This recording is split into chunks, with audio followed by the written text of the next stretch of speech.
2014 नंतर केंद्र सरकारची जागा आम्ही घेतली आणि त्या ठिकाणी धारावीचं रिडेव्हलपमेंट करायचं ठरवलं।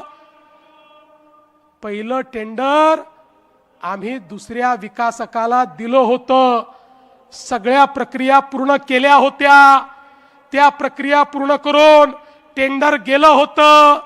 मग मला सांगा उद्धवजी, तुम्ही मुख्यमंत्री झाल्यावर ते टेंडर का रद्द केलं?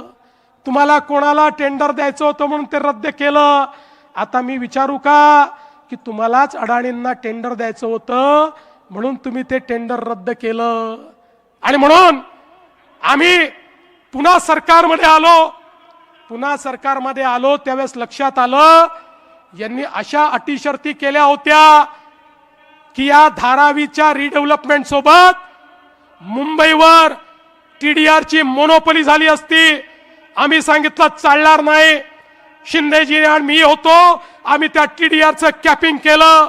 90% आपल्या डीएसआरच्या वर, या डीएसआरच्या वर किंमत देता येणार नाही म्हणून सांगितलं आणि त्या ठिकाणी खऱ्या अर्थानं आम्ही टीडीआर एक्सचेंजची अट टाकली, ऑनलाईन केवळ ट्रेडिंग करावं लागेल हे सांगितलं। आणि धारावीची जागा ही आम्ही कोणाला दिली नाही, धारावीची जागा आम्ही डीआरपीला दिली, डीआरपीला। आणि त्या डीआरपी मध्ये सरकार देखील आहे, विकासक अडाणी आहेत पण त्यात सरकार देखील आहे। आणि त्या ठिकाणी ओपन कॉम्पिटिशन केली, 4 टेंडर आले, त्यातनं आम्ही ज्यांनी सर्वात जास्त फायद्याचा सौदा दिला त्याला ते टेंडर त्या ठिकाणी गेलं। पण बंधू भगिनींनो, खऱ्या अर्थानं या ठिकाणी खोटं बोल पण रेटून बोल ही जी तुमची पद्धत आहे, या पद्धतीचं या ठिकाणी पर्दाफाश करण्याकरता मी आलो आहे।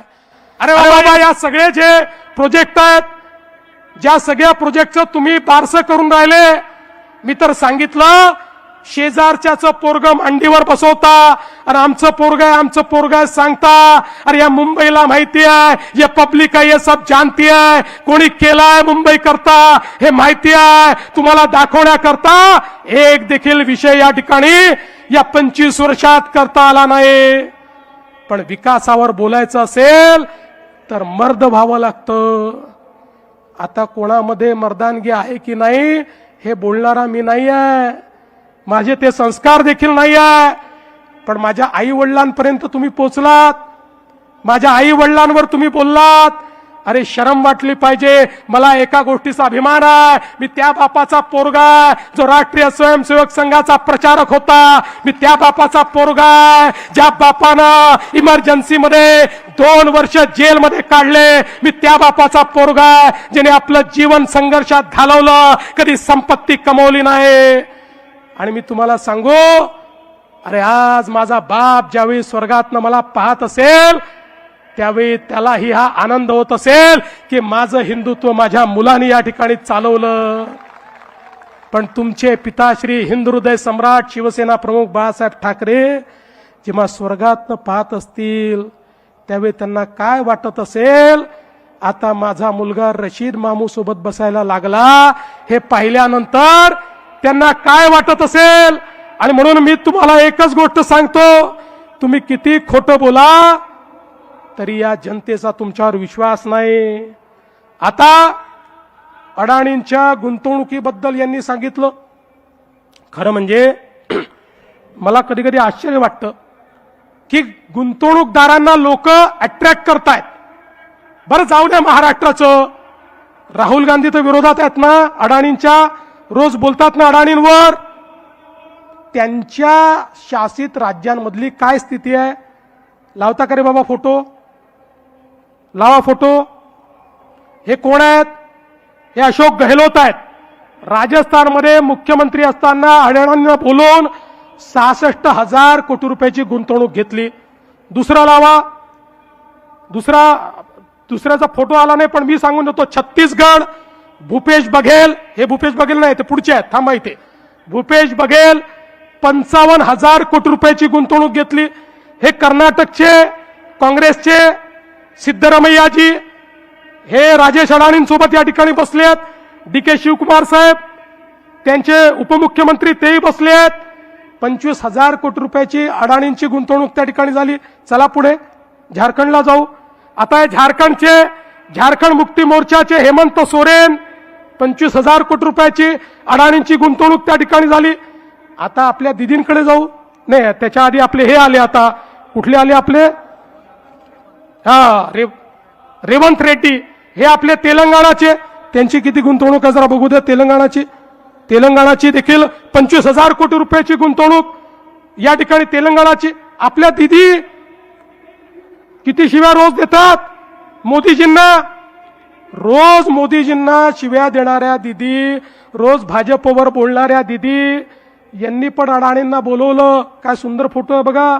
एकमेकाला नमस्कार करून राहिले. जसं तुम्ही बोलून नमस्कार केला तसाच आहे हा.